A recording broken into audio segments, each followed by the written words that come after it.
పవన్ కళ్యాణ్ నోటి వెంట హైడ్రా ప్రస్తావన రావడం హాట్ టాపిక్ గా మారింది. ఏపీలో హైడ్రా లాంటి బలమైన వ్యవస్థ అవసరమని తాజా వరదలు స్పష్టం చేశాయి. హైదరాబాద్లో అక్రమ కట్టడాల కూల్చివేతలో హైడ్రా చాలా సమర్థవంతంగా పనిచేస్తోంది. చెరువులు, నాలాలు ఆక్రమించుకుని నిర్మాణాలు చేసిన వారి పని పడుతోంది. దానికి మేధావులు, ప్రజా సంఘాలు, ప్రజల మద్దతు లభిస్తోంది. ఇప్పుడు బెజవాడ మునగడంతో హైడ్రా ప్రస్తావన ఏపీలో ఎక్కువగా వస్తోంది. బుడమేరు పొంగడానికి కారణం పెద్ద ఎత్తున జరిగిన ఆక్రమణలే. పవన్ కూడా ఆ ఆక్రమణలపై కఠిన చర్యలు తీసుకుంటామని స్పష్టం చేశారు.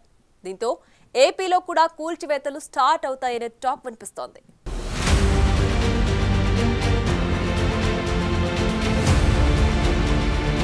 వరదలతో విజయవాడ విలవిల్లాడిపోతోంది. మునుపెన్నడూ లేనంత వరద పోటెత్తడంతో బెజవాడ గజగజ వణికిపోయింది. బుడమేరు విశ్వరూపంతో విజయవాడలోని సింగ్నగర్ జలమయమయ్యింది. వేలాది మంది నిరాశ్రయులయ్యారు. కొంతమంది వరదల్లో కొట్టుకుపోయారు. చాలా మేరకు ఇళ్లన్నీ నీట మునిగాయి. నీటి ప్రవాహానికి అవకాశం లేకుండా ఇష్టమొచ్చినట్లు జరిగిన ఆక్రమణల కారణంగానే బుడమేరు పొంగిందని నిపుణులు చెప్తున్నారు.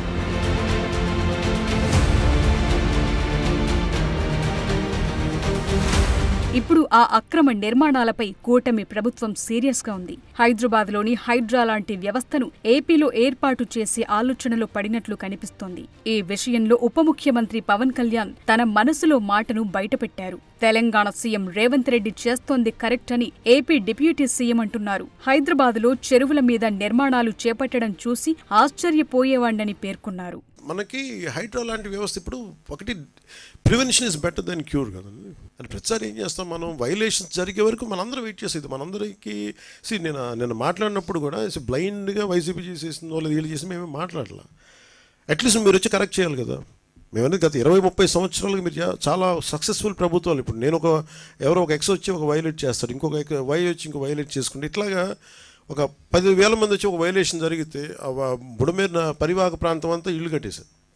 అది బేసిక్గా పంచాయతీలకు రెస్పాన్సిబిలిటీ ఉంది, మున్సిపాలిటీలకు రెస్పాన్సిబిలిటీ ఉంది, సంబంధిత అధికార యంత్రాంగానికి రెస్పాన్సిబిలిటీ ఉంది. ఈ రోజున మనకి ఈ హైడ్రా లాంటిది వచ్చి కొట్టేయచ్చని అసలు కొట్టక ముందు ఉదాహరణకు నేను హైదరాబాద్లో చూసేవాడిని. అది హైదరాబాద్లో చూస్తున్నా నాకు అనిపించింది, నదీ మన పరివాహక ప్రాంతాలు కదా, చెరువు ప్రాంతాలు కదా, ఇల్లు కట్టేస్తున్నారు ఏంటి, ఇది ఇబ్బంది అవుదా అనుకున్నాం. మేము కట్టేసాం, ఇల్లు కట్టేసాం, బిల్డింగ్లు కట్టేశారు. అంటే మీరు డ్యామేజ్ జరుగుతున్నప్పుడు అందరూ కామ్గా, డ్యామేజ్ జరిగింది అన్ని కట్టేసిన తర్వాత నేను నిన్న మాట్లాడింది అందుకే it will become a social issue అని చెప్పాను. చాలామంది ఆర్థిక పరిస్థితులు చిన్న భిన్నం అయిపోతాయి. అలాంటి వాళ్ళకి ఏం చెప్పాలి, ముందే ఇది చాలా స్ట్రిక్ట్ గైడ్లైన్స్. అందుకనే bureaucracy should be extremely alert and powerful. వాళ్ళ బాధ్యత వాళ్ళు నిర్వర్తించాలి. అందుకని ఇప్పుడు రేవంత్ రెడ్డి గారు ముఖ్యమంత్రి వచ్చి ఇప్పుడు ఏమంటారు, కొట్టేస్తూ ఉంటారు. ఆయన చేస్తున్న రైటే, మనం కూడా చెయ్యాలి. అంటే అది కూర్చోబెట్టి అది ఎలాంటి ఇష్యూస్ ఉంటాయో తెలియదు. So lot of social issues, lot of social tensions ఉంటాయి దీనికి. సో దీన్ని కొంత పెర్స్యూజివ్ మెథడ్స్లో చెప్పాల్సి వస్తే, కొన్నిసార్లు కొట్టాల్సి వస్తే, ఇట్ ఆల్ డిపెండ్స్. ఎందుకంటే ఒక హైబ్రిడ్ మెథడాలజీ ఆలోచించాలి, కానీ దీన్ని ఎలా హ్యాండిల్ చేయాలి అనేది కొంచెం చూడాలి. బుడమేరు పొంగి విజయవాడ నీట మునిగింది. ఏపీలోనూ నిబంధనలను పక్కన పెట్టి నిర్మించిన కట్టడాల మీద తాము కఠినంగా వ్యవహరిస్తామని పవన్ స్పష్టం చేశారు. అంటే ఉన్న చట్టాలతోనే అక్రమ కట్టడాలను నిర్మూలిస్తారా, లేక కొత్తగా హైడ్రా తరహాలో వ్యవస్థను ఏర్పాటు చేస్తారా అన్నది చర్చనీయాంశంగా మారింది. ఏదో ఒక 2-3 అంటే మన హైడ్రా లాగా ఒక్కటే నాకు తెలుసు పనిచేస్తుంది నేను అనుకోవట్లేదు. ఎందుకు కోర్ట్స్కి వెళ్ళినప్పుడు ఎన్ని ఉంటాయి.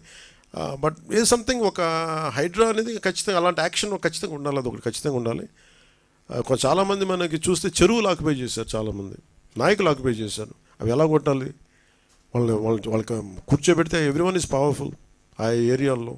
సో వాళ్ళని కూర్చోబెట్టి కొంత కన్విన్స్ చేయాల్సి వస్తే, వాళ్ళని విల్ఫుల్గా మన భూదాన్ మూమెంట్ లాగా వాళ్ళ సొంత భూములు ఇచ్చారు, మనకి భూదాన్ మూమెంట్ అలాగా వీళ్ళు చేసిన వయలేషన్స్ని వీళ్ళే స్వచ్ఛందంగా ఒప్పుకొని బయటికి వెళ్ళిపోయి ఇల్లు వాళ్ళే కూల కొట్టేసుకోవటం, అలాంటిది ఒక మెథడాలజీ. అలా లేదంటే మిడిల్ క్లాస్ ఉంటారు, వాళ్ళు తెలియదు, వాళ్ళ అపార్ట్మెంట్లో డబ్బులు దొరుకుతుంటే ఇల్లు కట్టేసి ఉంటారు, వాళ్ళు నలిగిపోతారు. సో వాళ్ళకి ఏం చేయాలి, ఇట్లాగే చాలామందిని ఒక హ్యూమనిటేరియన్ ఆస్పెక్ట్ కూడా దీంట్లో చూడాలి. చాలామంది వాళ్ళ రిటైర్మెంట్ డబ్బులన్నీ పెట్టి వచ్చిన అపార్ట్మెంట్ కొనుక్కుంటారు. ఇటీవల విశాఖలో పర్యటించిన మున్సిపల్ శాఖ మంత్రి నారాయణ కూడా హైడ్రా ప్రస్తావన తెచ్చారు. ఏపీలో కూడా ఆక్రమణలను సరిచేయాలంటే హైడ్రా తరహా వ్యవస్థను తేవాల్సిన అవసరముందన్నారు. అయితే అదే విశాఖకు తరువాత వచ్చిన మంత్రి నారా లోకేష్ మాత్రం హైడ్రా అవసరం లేదని, ప్రస్తుతమున్న కఠినమైన చట్టాలతోనే ఆక్రమణలను నియంత్రించొచ్చని పేర్కొన్నారు. మరోవైపు చూస్తే పీసీసీ చీఫ్ షర్మిల కూడా ఏపీలో హైడ్రా లాంటి వ్యవస్థ ఉండాలంటున్నారు.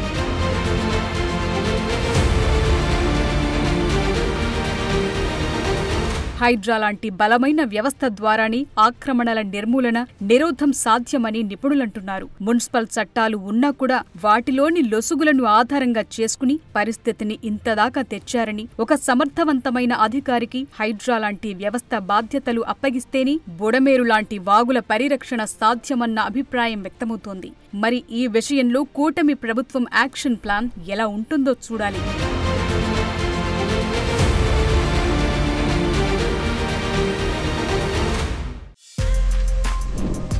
For more videos like this, subscribe Big TV channel.